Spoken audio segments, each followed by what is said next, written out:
Hello there! Today we're going to be doing another Jane Eyre adaptation comparison video, this time of a scene in chapter 21 of the book, in which Jane learns that her Aunt Reed is sick and is asking for her, and asks for a leave of absence to go see her. This part, I admit, isn't terribly important from a narrative perspective. Bronte could have just summed up what happens in a paragraph or two and moved on to the next thing, but that would be boring, and besides, every conversation in this dialogue-heavy story is good for something, and this particular interaction between Jane and Rochester is one of the fun ones, which of course makes it a pleasant subject for comparison. The day after the Mason incident, Jane receives an unexpected visitor, Robert, a servant from Gateshead, the home of her estranged aunt and cousins. Robert, who is married now to Bessie, one of the few friendly faces of Jane's childhood, informs Jane that her cousin John has killed himself and that the shock has caused her aunt to have a stroke. Now Mrs. Reed keeps asking for Jane Eyre, so will she come? Without any hesitation, Jane agrees to go, but she has to ask Rochester for a leave of absence first. She finds him playing billiards with Blanche and a few other guests, but he joins her for a private discussion in the library. Rochester's pretty cranky when he hears about these new relatives. Remember, Jane told him that she had nobody, that she was alone in the world. So where do these people come from? He thinks it's ridiculous for her to drop everything and go to them when they ask for her, even though they disowned her, and he's worried that she'll end up staying away for a long time. He tries out multiple arguments to dissuade her from going, but Jane is determined. Next, they quibble over money. He hasn't actually paid her anything for her services yet. He owes her £15. Out of the generosity of his heart, he gives her $50, which she refuses because it's way too much, so he takes it back and gives her $10, telling her to come back for the remaining $5. She then brings up his impending marriage, saying that Adele should go to school before then. Rochester is evasive on the subject as usual, but when Jane says that she's going to advertise for a new position, he's so incensed that he demands his money back, and Jane playfully refuses. Finally, she agrees to let Rochester find her a new position, as long as he promises that she and Adele will both be out of the house before his bride moves in. Then Jane's ready to go off on her journey, but Rochester stalls her at the door and makes a big dramatic deal out of saying farewell. Like I said, it's not one of the most important scenes. It's kind of an in-betweener moment, and it's a little bit fluffy. It's kind of like a scene in a romance or a fan fiction that exists mainly as fan service for everyone who just wants to see the leads banter and flirt with each other for a page or two. Not that Jane and Rochester are all out flirting with each other here, but it's pretty playful. Rochester goes through about a dozen mood changes in this scene, but Jane remains unruffled throughout. Seeing how they operate with each other here, you can tell that they are very evenly matched in temperament. Not that they're the same, but that she evens him out.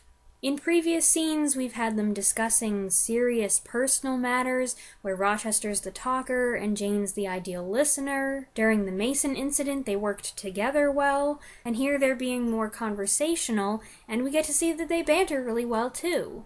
7 of the 9 adaptations include this scene to some degree, but with variations, naturally. 1934 is not one of them though, so we'll skip that one again. Next! So once again, starting instead with 1944, things are a little turned around here. Jane does come to Rochester when he's playing billiards with Blanche, but she's seeking a private interview because she's heard that he is going to be leaving the next day with his guests. Not knowing when he'll be back, Jane wants to ask him for a reference before he goes, with the assumption that he'll be marrying soon and Adele will go to school. So we skip over the summons from Gateshead. Jane will see her aunt eventually, but this version moves that scene to a later point in the story. Something I'm not crazy about, but we'll talk about that another time. Other than that major change and the lack of any discussion of money, there's nothing really missing from the conversation, and I do chuckle over this added quip of Jane's. You must go to the devil, is that it? I hope not, sir, unless it's the devil who answers my advertisement.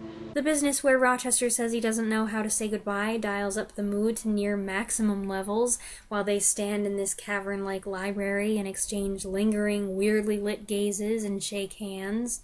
Of course, Rochester does not go off with his guest the next day.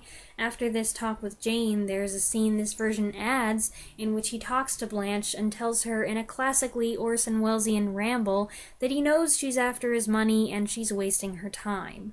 Blanche is insulted and storms off, and that's the end of her and the rest of the guests. Now, 1970, as I said last time, goes a little nuts in this section of the story, so we're going to skip that one as well.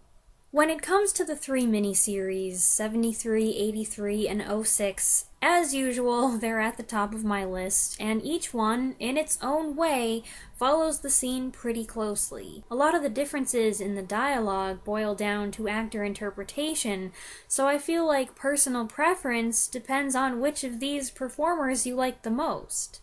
In 1973's version of the scene, Jane comes down the stairs and she's genuinely pleased to see Robert again, and hearing him talk, it's no wonder, because I instantly like this guy too. Cusack's Jane expresses not just surprise, but compassion over the tragedy that struck her estranged family. She doesn't seem to hold the past against them, and doesn't hesitate to go to them in their hour of need. Cut to the next scene, where Rochester and Jane are already in the middle of a heated, on-his-side debate. I think this is the only version where Rochester acknowledges that he's familiar with the names of both her dead uncle, the magistrate, and her ne'er-do-well cousin John, who was mentioned by a couple guests a few scenes earlier. Blanche barges into the scene to tell him to come back and play pool with her, and he doesn't even try to be polite when he puts her off, which makes her really mad, as she's being rejected for the governess of all people. Really, this is the rudest, most unpleasant Blanche. Rochester's rude to her as well. He teases Jane, but he mocks Blanche. But they're equally rude to each other, so if she continues to throw herself at him after this, well, she must really want his money. By avoiding giving an over-the-top performance, Michael Jaston helps make Rochester's quick changes in mood believable, and for her part, Saoirse Cusack is equally consistent with him, playful and accepting of his quirks. At the end of their discussion, Jane is clearly ready to leave, just waiting for him to move, and he kind of holds her hostage, leaning against the door and blocking her way. This is the only version where that happens, and I feel Rochester strongly implies that he'd like a more demonstrative farewell, refusing even to shake hands because that wouldn't be enough to satisfy him. Your back is to the door, sir. So it is. The 1983 version starts out similarly. Actually, I'd like to point out that I appreciate how this version shows a couple instances of Jane getting along with other guests. The more mature, well-bred ones who aren't so obsessed with status and wealth that they sneer at anyone beneath them. Really, it's mostly Blanche and her mother who are nasty to Jane. Anyway, Jane goes in to see her visitor, and though I'm not sure she immediately knows who Robert is, she's excited as soon as she does recognize him. Her expression changes, though, when he mentions the family. There's a big difference between Cusack's and Clark's reactions. Zela Clark's Jane receives news of the Reeds' misfortunes solemnly, but she also seems to become cold and withdrawn. It's kinda like she's thinking the Reeds deserved it, but she's a decent person, so she doesn't want to look too happy at their misfortune, but she doesn't really feel bad for them either. Rochester's called away from a game of cards this time. I think Blanche was actually doing card tricks. There are two semi-related things I always think of during this scene. First, why is Rochester carrying around so much money? He's just hanging out at home all the time entertaining his guests, so why's he got a wad of cash in his pocket? Second, how is it that Jane's been there all these months and not gotten paid anything? It's one thing for Rochester to not think of her being a paid subordinate, but are any of his servants getting paid? Does he not remember and they just stay on in good faith? Or does he have someone to take care of payroll for him and Jane's just not on the list? I do love this version of the scene because of the way they act when Rochester demands to take back some of the money he gave her and they both start to smile. Aww! I almost wonder if the little smile she cracks was unscripted and then he started to smile back, and instead of starting all over again, they were like, "No, this is good, keep going." What I don't like, and which kind of spoils the moment for me, is the way he gets annoyed at her for not saying more than farewell and storms out of the room. That's not how the scene's supposed to end, and it's like, dude, what do you want? Wouldn't it be tremendously out of character for her to throw her arms around you and kiss you goodbye? Come on, your expectations are unreasonable. Poor girl's already struggling with all these emotions, but trying to maintain a front of professionalism and dignity, and here you are parading around with Blanche Ingram, who's awful. Anyway, that's not how the scene's supposed to end, and I don't like that they part on those negative terms, so it disappoints me. Actually, none of the adaptations, with the possible exception of 1973, really end the way they're supposed to. 1996 I almost skipped over because for some reason I got to thinking it didn't have this scene. Good thing I double-checked. It's short, but it is there. There's no servant. Jane finds out about her aunt from a letter off-screen, so the sequence starts with Rochester playing cards with his guests again. Blanche wishes he had a billiard table so they could play that, and he complains about the cost. Funny little detail at the start of the scene, Lady Ingram tells her daughter Mary to go away and play with the other guests, basically so that Blanche can be the star single lady presiding over the group without having competition from her sister. I find William Hurt's acting a little odd here. He's so slow to react when Blanche calls his attention to Jane's presence, and then when he and Jane are talking privately, it's like he's bewildered and then annoyed, and that's not necessarily wrong, but it just seems like too much for the actual dialogue. And something about his eye contact, or lack thereof, bugs me. They don't labor over any aspect of the conversation for too long. The dialogue moves quickly and ends with a handshake, and Rochester tells her, "Remember your promise." And then the music swells as she makes the journey from Thornfield to Gateshead, reminding me once again that whatever else I may feel about the movie, one of the things I love is the soundtrack.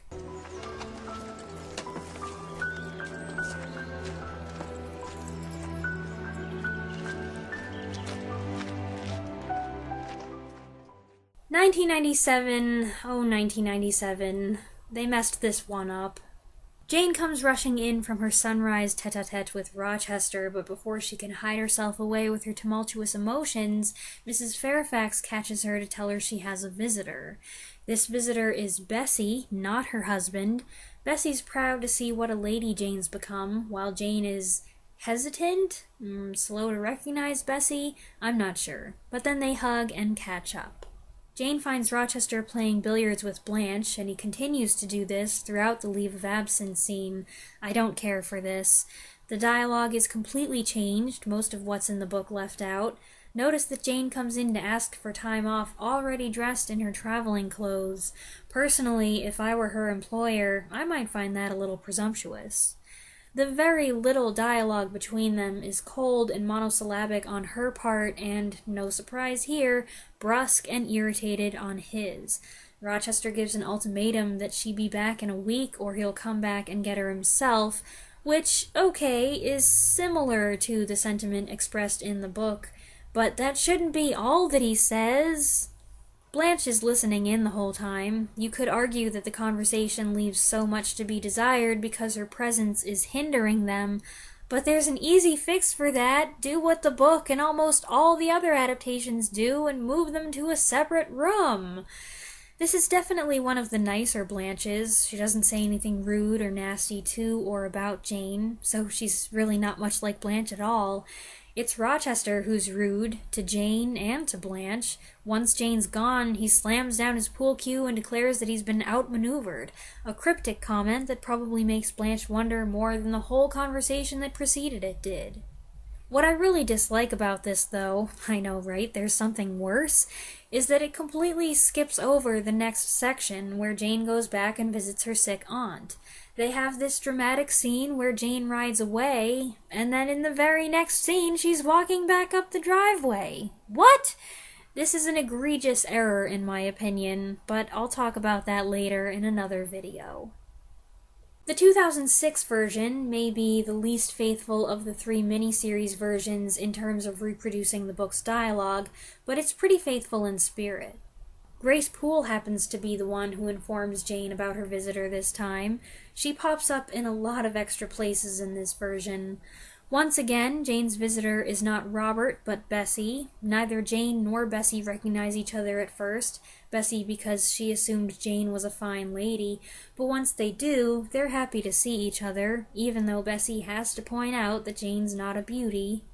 By the way, I know giving Bessie more prominence and making her more of a friend to Jane takes away some from Jane's loneliness and isolation, but the Bessie and Jane reunions are such nice, sweet moments that I've never minded much when an adaptation chooses to go in that direction.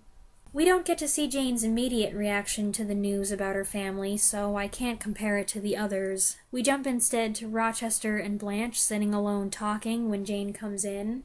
This conversation between Jane and Rochester is conducted in 2 sections. The first in this echoey room where Blanche can watch them and possibly overhear them.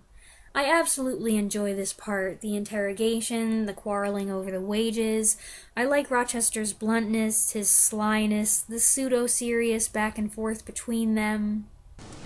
Give me back 9. Jane, I have need of it. No, sir. I do not trust you. As I said, it doesn't follow the book to the letter, but it maintains the spirit of the original text for the most part. Jane turns to go and Rochester catches up with her in the hall to say goodbye away from Blanche's prying eyes, and that's where the script diverges from the book the most, making their parting more mysterious and angsty by having him take her hand and say, "Don't go, Jane, what would I do without your help?" which troubles her and makes her fear for his safety in her absence. It's not the way it is in the book, but I don't know that I dislike it, it's just different.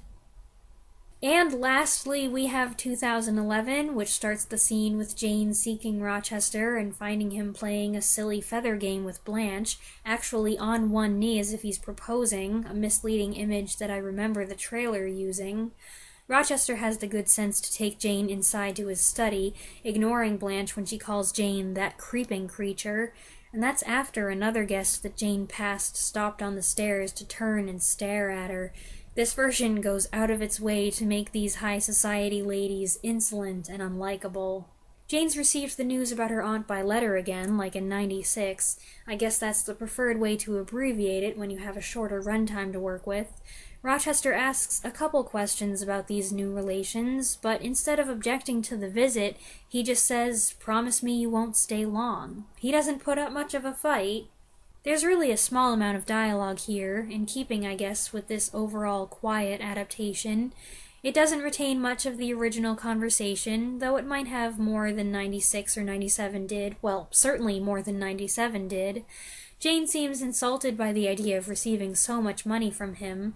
Rochester gives her the £10 and says he'll keep the remaining 5 safe, patting his heart, that's different. Asking her if she trusts him to keep it, she says, "Not a whit, sir. But you are not to be trusted at all." And then walks off, leaving him with a cheeky retort to remember her by. Again, it's not the way the scene's supposed to end, but it's different, and I don't know that I dislike it. So, considering that it's not a major scene, and not a very long one, I still managed to find plenty to say about it. I don't know if anybody thinks about this scene that much, but if you do have something to say about the adaptations of it, go ahead and share your thoughts in the comments down below if you like. For the next couple adaptation comparison videos, I'm gonna mix it up a bit. I started this whole thing kind of in the middle of the story, which isn't a decision I regret, but I do feel I need to go back and cover some material that I skipped so that certain scenes later on will make more sense when I'm talking about them. So I'm gonna be working on that next, not going scene by scene because I think that would drag it out a little bit too long, but covering those chapters as a couple of sections. If you don't understand what I mean, that's okay. Hopefully you'll understand when those videos come out. Alright everybody, thanks for tuning in and for being such a faithful audience, patiently waiting for the next one of these while I'm covering other topics. I really appreciate that, and I really appreciate your sticking with me. Thanks for watching.